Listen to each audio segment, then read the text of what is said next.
So you watched the first 3 episodes or first 3 chapters of this new show, Pretty Little Liars Original Sin, based off the original series that came out in 2010. The first 3 chapters are called Spirit Week, The Spirit Queen, and Aftermath. And out of those 3 hours, which was the best? Probably the second episode, because it had like actual shock value to it. I came into this show with like very low expectations, thinking that I was really not going to like it. You're not alone. Even the fans of the original show thought, well, this is just another spinoff. They've had several spinoffs in the past. They had Ravenswood. They had Pretty Little Liars, The Perfectionists. Both of those only ran 1 season before getting canceled. Yeah, I never even heard of them. Well, they were also on Freeform, I think. However, this is the first one that's on HBO Max. Kind of like Gossip Girl, how that was pulled in. Right. In fact, it's funny you say that, because I have down here, I Know What You Did Last Summer and Gossip Girl as my first 2 shows that I could compare this to, the new Gossip Girl. What about Scream? Scream, I never really watched the Scream What TV about series. The Secret Life of an American Teenager? Oh, well, I would compare it to that, but I have a whole list of comparisons. So do as well. I. I have Elite here, Cruel Summer. I think Cruel Summer was probably better. I never watched the series, but I know that you were pretty positive on it. But just the whole entire high school vibe, I kind of threw in Degrassi for fun. Control Z, in fact, they take a plot line from the first episode of Control Z and basically do it in the second episode. And then The Wilds, 13 Reasons Why, Chucky, Harlem, Maggie, because they all take place, they're either woman-centric or they all take place in high school. And I assume you could throw in Outer Banks, you could throw in Panic, any high school drama. But this is also supposed to have that slasher element. It's supposed to be horror. It's supposed to be darker than the original series. And you know what is so weird about it is the fact that, like, yeah, it does have the slasher element to it, but it seems like it was almost an afterthought. Like, it doesn't seem like the first 3 episodes really are that focused on, like, trying to figure out who the killer is, who the masked person is going around. In fact, they kill off the janitor, like, of the school in the first episode, and I don't even think we ever hear about it. Like, the janitor is just dead. Like, And that reminds me of the Scream series, because it's just bodies are dying left and right, and it takes a while until the kids really hone down and decide they're going to be the ones who solve the murder mystery. Right, because the first 3 episodes, again, that's not even the main thing. I would say that the main summary of the first 3 episodes is that there is this evil antagonistic kid named Karen, and she's like a bully, and she bullies specific people at this school, people who we like learn more about as the series goes on. You're talking about Karen Beasley, played by Mallory Bechtel. She's playing a twin, right? Like she has a sister named Kelly. Yep. But Karen is supposed to be the queen bee of the high school, right? Like, she's popular. She has friends. Yeah, she's not the main character. The main character is someone named Imogen. And I assume Imogen that she is being picked on by Karen. Yeah, and so Imogen, she has motive to murder Karen. Yeah, well, do we think that the main character of the show could end up being the murderer? I don't know anything about it. I haven't seen the episodes. They try to make it seem like that could be the case at the very end of the first episode. In fact, Imogen is literally like, let's kill Karen, but she doesn't actually mean it. Do you want me to get into the plot of the show? I mean, you can, but I had a few other things that I wanted to mention. First of all, the names here are just kind of crazy. You got Imogen, Tabby, Mouse, Noah, Elodie, Marjorie. It's just like a strange mixed bag. You know, I didn't notice that when I was watching the show, but yeah, you have like a ton of crazy names here. Probably the most normal is Tom, but yeah, you have Farron as well. Farron, that's one I missed, yeah. West, yeah. I actually like it because it does give you a little bit difference, but I did see some people complaining that it wasn't like the simple Jack and Jane. And I will say, though, it like makes their characters, stand out more. Okay, so Pretty Little Liars, you can jump into it. I'm going to do the 1-sentence synopsis, though. 20-some years after the mom's high school friend mysteriously dies, a group of teenage girls from different cliques start getting harassed by an anonymous texter. Yes, December 31st, 1999, Millwood, Pennsylvania, at a warehouse. Y2K, yeah. Y2K, yeah, the party's going on. There's this girl named Angela. She's kind of freaking out. She's trying to find her friends, and then she runs into Sydney and Davey, who are her friends, but they just kind of ignore her. And then, for God knows whatever reason, she climbs onto a ledge, jumps off, and commits suicide. And are you sure she commits suicide, or is that questioned in the first few episodes? Well, I have a theory that possibly the killer is Angela, but we can get to that later. She's supposed to be dead, though. Like, okay, people so you see think her she body. didn't actually die? Yeah. That would be kind of on the face of it, because in the original Pretty Little Liars, I'm pretty sure the Allison girl survives because she shows up in other shows. So she was like other episodes, you mean? No, in other shows. Like in the spin-offs that I was talking about, The Perfectionist for one. But go on. The first episode just focuses on the characters and basically their backstory. Imogen, she's pregnant. She has a mom. Who's the baby daddy? That's a big question. Yeah, right? no, it's not answered in the first three But they don't episodes. have her with a boyfriend. No, it really, they don't focus on that at all. The one thing we know is that she's just pregnant, and then Karen comes over because Is she like big pregnant? Is she like no, 9 months but like pregnant? she like stands up from the table when she's having dinner with her mom, who is Davy. Davy, we saw her in 1999. Yeah, and now all the we see, moms apparently had kids at the same Right. time. Yeah. And they all turned out to be daughters. Right. And they all attend the same school and no one moved away. Like, that's kind of strange. Exactly. But, Yeah. So and there's this mystery that seems to be coming back, like 20 years later. yes, to haunt it's them. almost exactly like that. In fact, I was wondering if the people like Sydney and Davy and some of the other parents that we were introduced to were possibly characters from the the original series, but I don't think so. I think this is like a whole new cast, right? Yeah, it is compared to the original series because they take place in the same universe. It is canon with the original series, so it's not a complete reboot. But one thing that is different is that instead of having the original showrunner creator, that person got poached by Disney, basically. Really? So they're no longer making Pretty Little Liars in the same way. They're still executively producing this, but guess who they got to run the show? To be the showrunner? Yeah, it's someone who's done a lot of other teenage type shows. I don't know, John Green. Okay, no, that's like movies and Yeah. books. But this guy is the one who did Riverdale. He's the one who's kind of in charge of the Archie universe. Roberto Aguirre Sacasa, I think is how you say his name. And so my theory, because he has snuck in a few Easter eggs already, like apparently they visit a library later on. You'll get to that, I assume. But like one of the books the librarian is reading is the book that Sabrina's aunt wrote or something like that. And so if that universe is connected, and we know that Sabrina Archie, being the teenage witch. yeah, right? and we know that she's connected to Riverdale and all those ones, like those are canon. that'd be one epic crossover. And we know that DC and Marvel are both connected because I think Archie has met both Batman and the Punisher. Yeah, Katie Keene threw a cake in the Then that Punisher's means face, that right?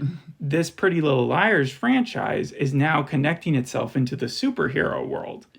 Yeah, I'm making some giant leaps, and I'm going where no fan has gone before yet because I know everybody's interested in who A is and all that stuff, but I'm more interested in how they're going to bring in Scarlett Johansson as Black Widow to come in and solve this murder. Well, it's nothing like that. I was going to say, though, talking about murder, I thought that actually the best parts of the show were when they did do the deaths. Like, they were pretty shocking. For example, Davy's Like Final death. Destination shocking? No, well, more just like the fact that they happened. For example, Imogen's mom, Davy, she's found in a bathtub in like the second scene, filled with her own blood with the letter A written on the wall. Now, that's been done before in things like Dexter and done even better, but for the show that it was, I was surprised that they were actually able to make it come off as like scary as it was. Cool.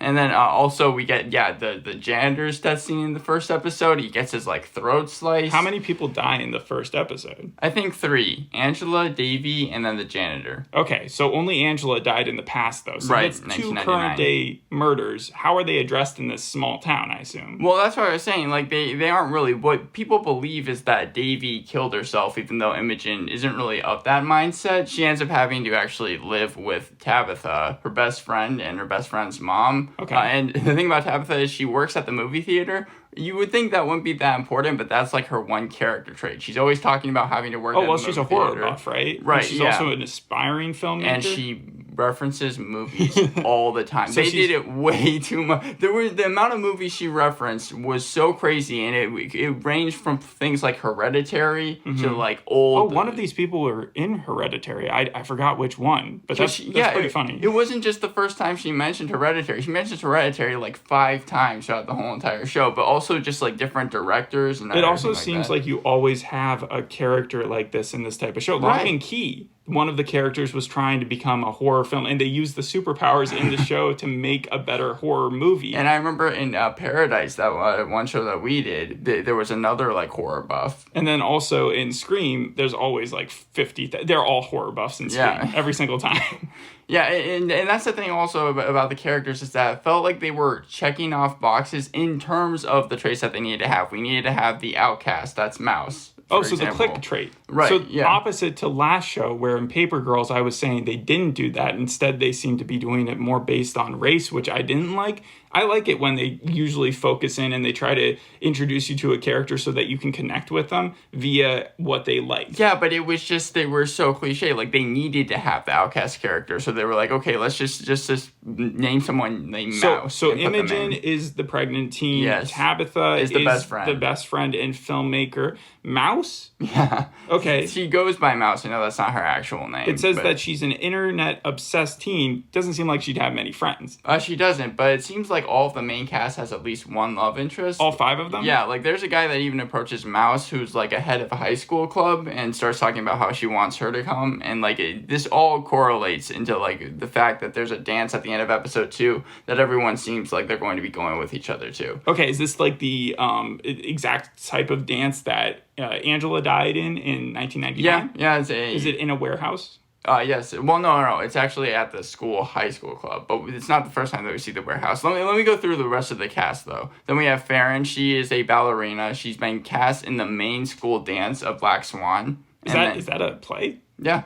Okay. Yeah, and then we have Noah. She is on probation. Oh, yeah, I've heard about Noah. So, yeah, the track star. It reminded me a lot of Curtis's character from Misfits when he was stuck in community service, but he was also like, did she get in trouble for drugs or what? Yeah, that's exactly what it was. Okay, so was she doping but that wouldn't send you to juvie. That would just get you kicked out. It was like weed or something. Well, what happens is that once we get backstory on all these characters... Are they all friends already, though? No. What happens is it's like the Breakfast Club where they're all sent to detention, and they all think that Karen is the reason why they're in detention because Imogen is running against Karen as like the spirit queen or whatever. Oh, this sounds exactly like One of Us Is Lying, where in the first episode all those high schoolers ended up in detention because of reasons that they didn't cause, an anonymous like texter, and they all like accuse this one guy and then he ends up dead so they know it's not him. And here it was the fact that all these girls supposedly did something bad against Karen, except everyone in that detention place thinks that Karen is the one who like kind of set them up. Like, for example... And how much have you seen of actually Karen at this point? Have we seen her and her sister interact? Yeah. Because that's one actress. Yeah, wait, it's the same actress? Yes, that's what I said earlier, that Mallory Bechtel played Karen and Kelly. That's, okay, yeah, that makes a lot more sense for a decision that they pull later on in the show. But yeah, Karen, like, she opens up her bag and she sees that there's a dead mouse in her bag and she tries to, like, play it off like Mouse put it in there.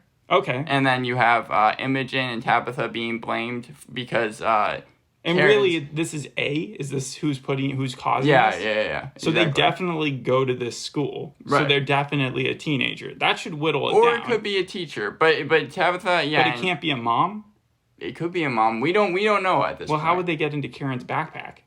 Well, that's the kind of question. All right. And then, sorry. Yeah, and then we see that Imogen and Tabitha, Karen's posters were destroyed, so they think that since Imogen is running against her, that Tabitha and her decided to, like, vandalize the posters. Does any of this come back into play? Like, is there any reason to know exactly what causes them to end up in detention? Well, like, for example, Noah tests positive for marijuana because she kept on having to... getting high all the time, yeah. Well, yeah, but she didn't actually do it, and then Farron has... Wait, how do you test... Oh, so they manipulated the test? Yeah. I'm sorry, how did they afford pot tests? Like, those are pretty expensive. Remember that Atlanta episode where they don't even actually pay for them? Yeah. But they have enough money at this school? Is it like a private school? Because I've heard that like the fashion in this show isn't as like cool or intense. It's not as high as the original, like Elite, which made people assume that they just went to a lower socioeconomic like area. Yeah, and so I wouldn't think that they had marijuana testing that quick. Well, like she's a track star, so I guess that's kind of the reasoning for it. That's true. And then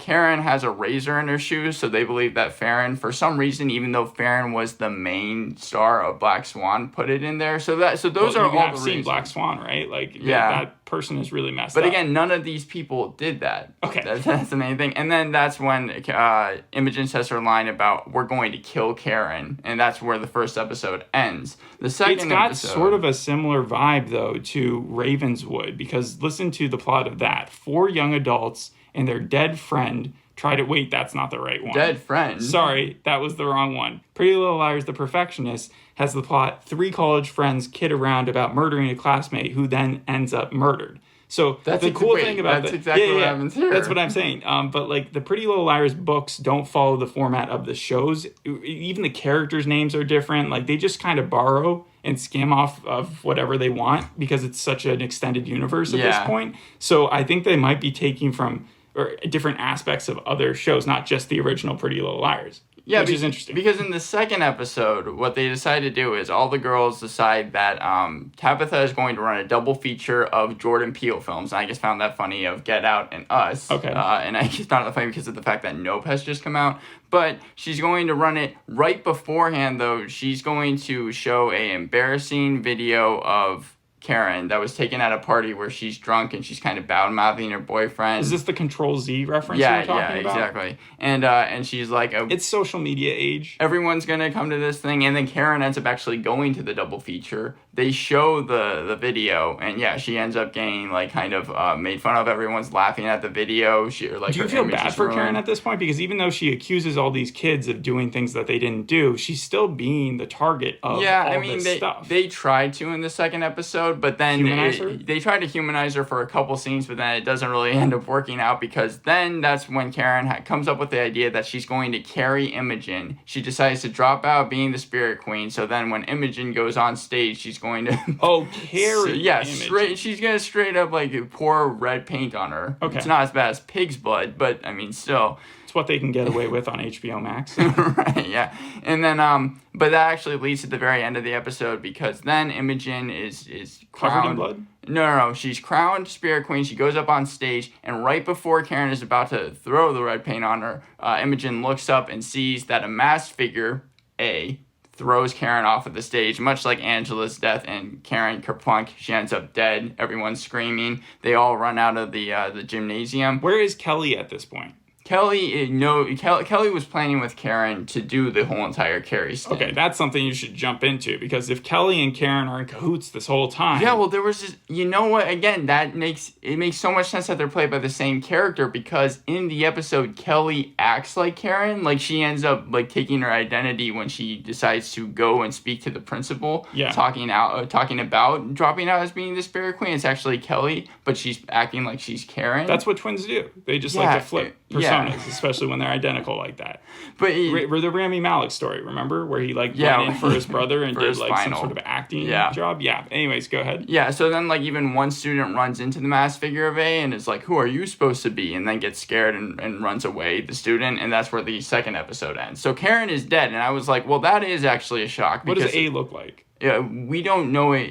We can see that he's like a masked figure. It is a he, though. I think so. But okay. I mean, that's kind of a giveaway, given that the main cast is 5 girls. Well, we don't know if it is or not. We also know is the reason why they are all in detention ends up being... They think that A is Karen because they get a text, all of them, that is an unknown number, but shows, for example, the mouse being killed, and which, of course, is supposed to be the mouse that was put in Karen's bag, as well as the posters of Karen for Spirit Queen being vandalized, as well as him kind of like manipulating the test that Noah had. Well, the reason I ask what they look like is because people have mentioned online that they have like a leather face. Yeah, it was weird. I didn't like how they went with that because it seemed like they were just taking from in the Pretty Little Liars original series. It was just some person in a hoodie who would run around. So I thought it was just a text message thing. I thought you never saw who A was. It was just... I think that you would see them like in a shadow form, kind of like running around in the background doing stuff, you know. But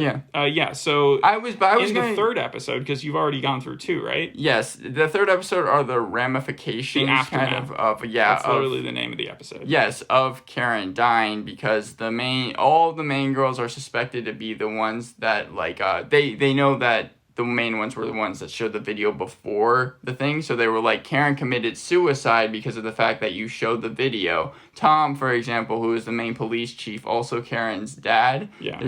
The police always seem to have a role in this type of show. In the originals, I think one of the police officers was dating the mom, and he was also the one who was suspecting the kids. So, like, this might just be playing off that. He looked like a little bit like the 13 Reasons Why cop. His main thing is from The Nick. I'm sure you've seen him before. Yeah, he plays the villain here. I thought he did a good job as it. There's even a side storyline in the first episode about how he's cheating on his wife with another guy. It was weird. Anyways, though, the point is here in episode 3, he's like going to make sure that these girls end up like in jail, or he even says, "You're gonna wish you were dead." And like different things like that. Yeah. But Kelly, by the These very are 16-year-olds, right? Yeah. Yeah, but he's really mad that his daughter died. And Kelly, by the end, since she's the only one that knows kind of the truth, she didn't see the mass murderer kill Karen, but she also just feels bad because she knows that the girls around town are being really like investigated on and kind of hated. She finally comes clean and is like, this is what happened.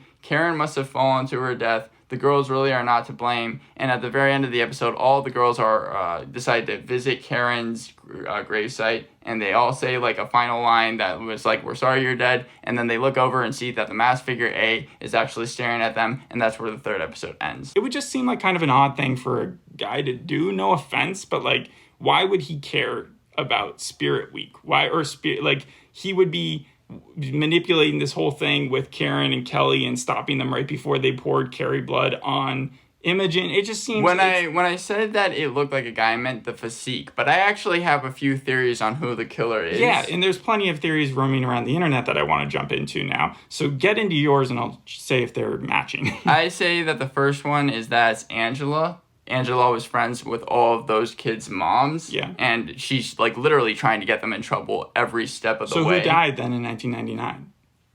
I don't know. I think that's like an answer that they're going to have to do or something like that. Because, yeah, it's just a kerplunk sound effect that you see. Like, right before Angela jumps, it cuts to black. And then they must have downloaded, like, the most simplest YouTube MP3 kerplunk sound. Like Coyote, yeah. Roadrunner. Yeah, like a squashing sound effect. Because I was like, that does not sound realistic at all. But it must have just been, like, I don't know, a double or something. Something must have happened. But Angela... Like a Sherlock fall.